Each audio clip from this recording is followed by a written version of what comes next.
My name is Damien. I was born on the eastern part of Malaysia, known as the Borneo.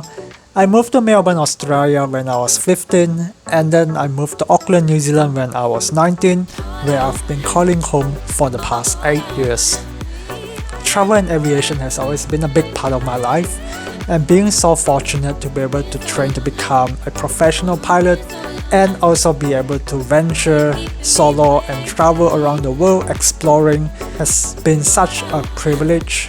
In 2019, before COVID hit, I've managed to visit some of the most amazing cities that I've dreamt for my whole life. 2022 is a new beginning for me, and I also wanted to share some of my travel journey and experiences as I discover more of the world. If you haven't already subscribed, press the button right now so that you won't miss out on more content that will be coming in the future. Thank you so much in advance for watching and for subscribing. Now stop rambling and let's get back to the video.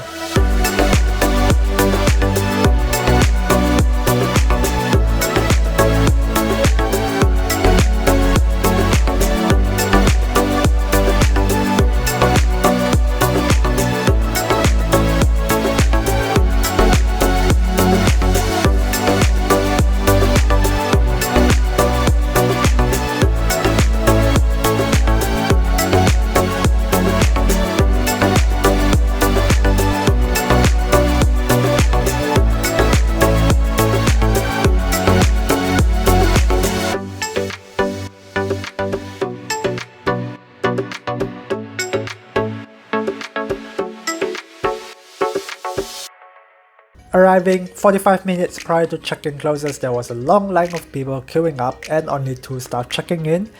And after 15 minutes, only 3 people has gone through the check-in line, and there were 20 more people in front of me, and I knew that I wouldn't be able to get through by the check-in closing time. Sure enough, by the time I got to the check-in desk, the check-in should have been closed, but there was still a long line of people behind me, and I know that they won't be able to check in people within the closing time, and I know that the flight would have a big chance of getting delayed. And there was some confusion on the boarding gate assignment as to what the flight board stated, which was different to the one stated on the boarding pass. The airport switched it back about 40 minutes prior to the boarding, and the flight was late as well. The inbound flight touches down at the originally scheduled departure time, and we were finally able to board the aircraft 30 minutes after the scheduled departure time. There was no announcements of any kind, people just started queuing up, and it just seems like we are submerged in an organized chaos. Boarding the plane, the crew seems unenthusiastic. Sorry for the bad pronunciation. I was greeted by 2 crew members in front, but the rest of the crew at the back didn't say a single word. Boarding was completed around 40 minutes after departure time, but the captain announced that we still have to wait a few more people and luggage was still being loaded. We were able to get our pushback a little over an hour after the scheduled departure time. As the majority of the people sits in front of the cabin, I had the entire row to myself, which worked out great. The state of the cabin is a little bit worse than I've remembered. My seat cushion pad fell off, the lighting panel have gaps, and the panel on the bottom of the cabin was loose. The wall and tray tables are overdue for a clean, and the usual culprits like nuts and stuff are found in the storage pocket.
After takeoff, the crew started the service, but they only have water display on top of the cart. I asked them what they have, but they spoke Malay back to me, which I have no idea what they've said to me.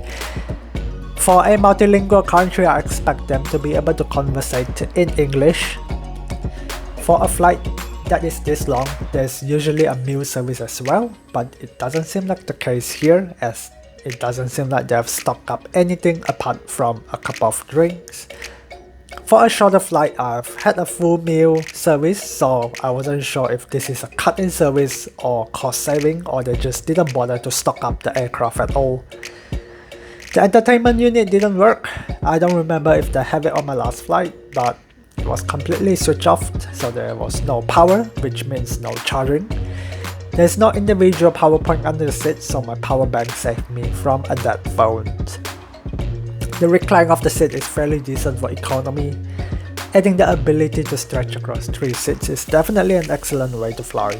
Legroom is fairly good as well, with more than a palm length of space, which is very generous in comparison to other airlines like Malaysia Airlines and AirAsia, which I've flown multiple times. The lavatory was a mess, and it didn't seem like the crew was doing anything about it, as I saw them sitting down at the back of the galley playing on their phone and chatting. So this is the toilet situation. Yeah, it's a little bit messy. The tissues are hanging out, there's water over here. The toilet itself looks okay. There's tissues on the ground. It's pretty small, nothing too special. But yeah, there's a big mirror here, there's a coat hanger, and then that's the door.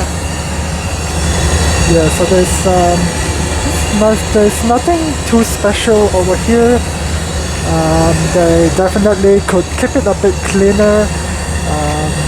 But yeah, they're just like sitting at the back at the galley there chatting. They are not like serving or doing anything. So yeah, it's a bit of like a low cost thing going on over here. But yeah, I mean, it's not too dirty, but it is a little bit messy over here. So I think they can definitely put a bit of an effort to make sure that the lavatories are clean.